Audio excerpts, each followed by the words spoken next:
자, 여러분, 바이킹 하면 머릿속에 딱 떠오르는 이미지가 있죠?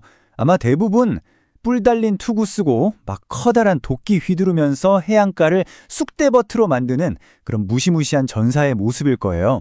영화나 드라마에서 맨날 그렇게 나오잖아요. 네, 바로 이 문장이 그 이미지를 아주 정확하게 짚어내고 있죠.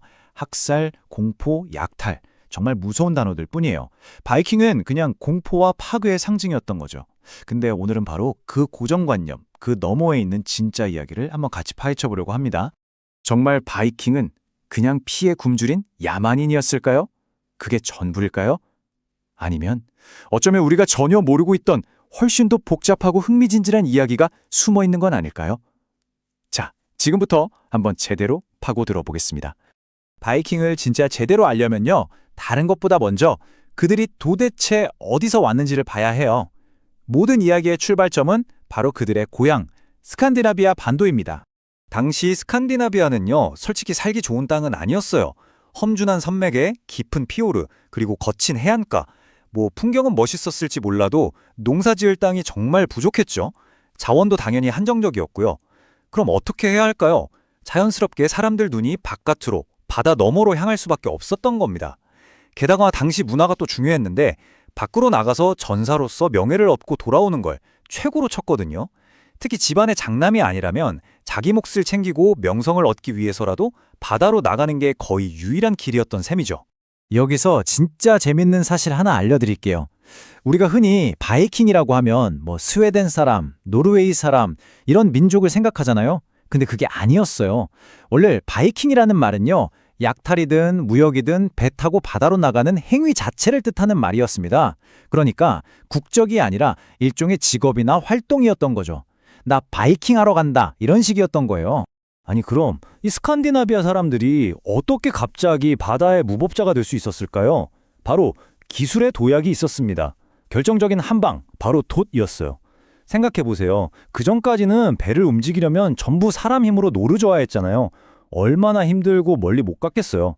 그런데 돛이 생기면서 바람이라는 공짜 무한동력을 얻게 된 겁니다.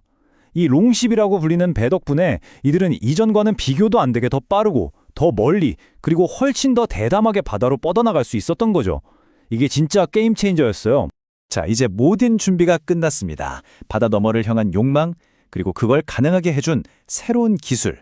이 두 가지가 만나서 마침내 역사의 물줄기를 완전히 바꿔버리는 엄청난 사건이 터지고 맙니다. 바로 이 사건을 두고 역사가들은 바이킹 시대에 막이 올랐다고 이야기하죠.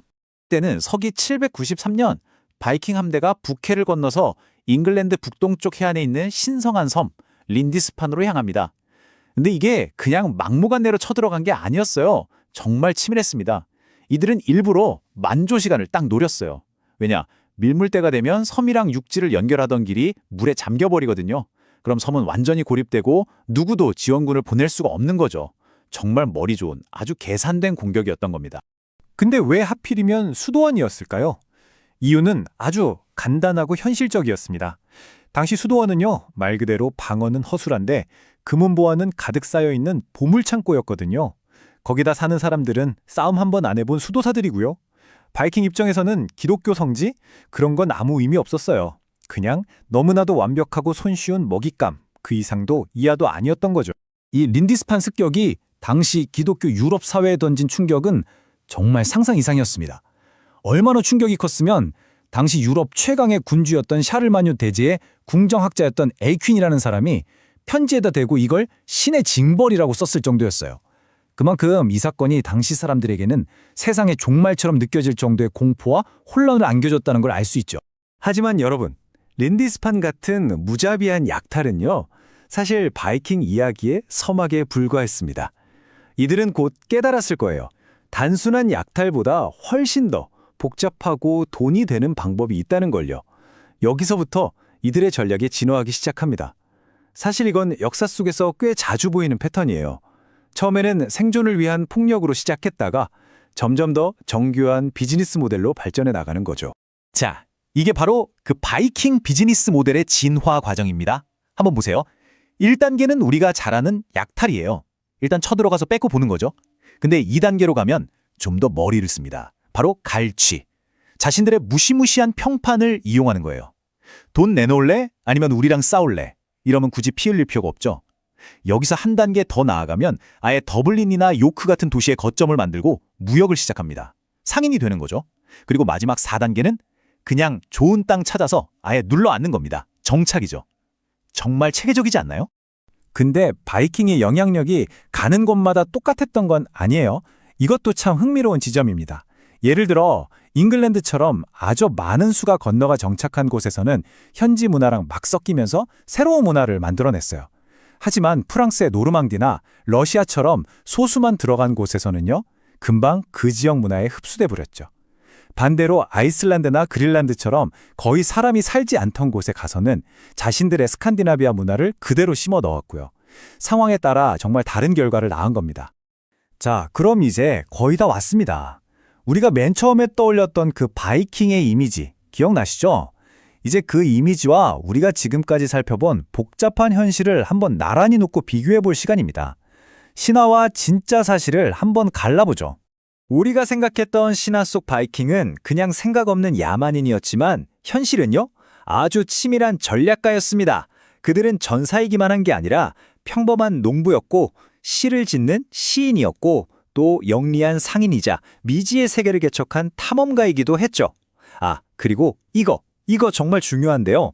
뿔 달린 투구요. 그거 안 썼습니다. 그거 다 나중에 만들어낸 이미지예요. 이거 하나만은 꼭 기억해 주세요. 결국 바이킹이 역사에 남긴 건 파괴와 공포의 기억뿐만이 아니었던 겁니다.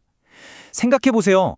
콜럼버스보다 무려 수백 년이나 먼저 북미 대륙에 발을 디딘 최초의 유럽인이었고 유럽과 중동을 잇는 거대한 무역 네트워크를 만들었죠. 오늘날 아일랜드의 수도인 더블린 같은 도시도 사실 바이킹이 세운 거고요. 심지어 우리가 쓰는 영어 단어 중에도 바이킹의 흔적이 아주 깊게 남아있습니다. 정말 대단하지 않나요? 그러니까요, 바이킹의 이야기는 단순히 무서운 약탈자들의 이야기가 아닌 겁니다. 척박한 땅에서 생존을 위해 바다로 나섰던 한 집단이 어떻게 스스로를 변화시켜가며 약탈자에서 상인으로 또 개척자로 거듭나 세계사에 엄청난 흔적을 남겼는지 바로 그 거대한 변화에 대한 이야기인 거죠. 그리고 이들의 이야기는 우리에게 아주 중요한 질문 하나를 던집니다. 폭력적인 약탈이 평화로운 무역으로 바뀔 때 세상에는 과연 어떤 놀라운 일들이 일어나게 될까요?